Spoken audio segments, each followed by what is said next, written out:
Dès le 16 février prochain, les accros à Pékin Express retrouveront leur programme préféré, tourné cette fois-ci en Amérique du Sud.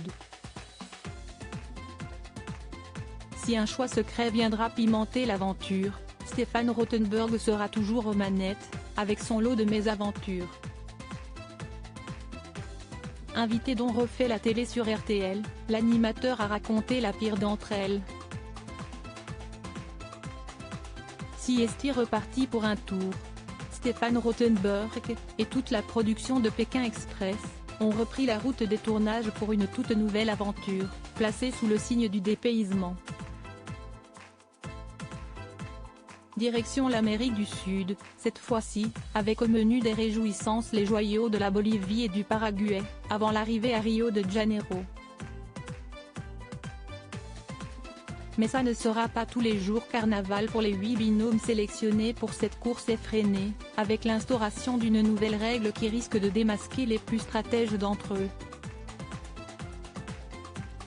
L'équipe arrivée dernière de l'étape ne sera désormais plus la seule à décider du tandem qu'elle affrontera lors du duel final pour sauver sa place.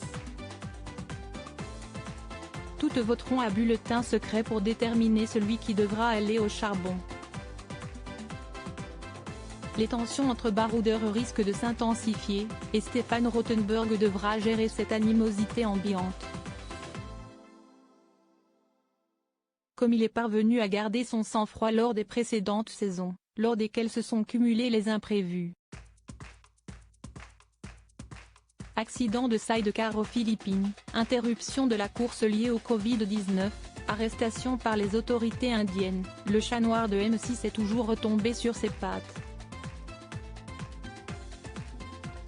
Agressé par une dangereuse fourmi cette saison, si est-il le manque d'oxygène sur les hauts plateaux boliviens qui l'ont fait sortir de sa zone de confort.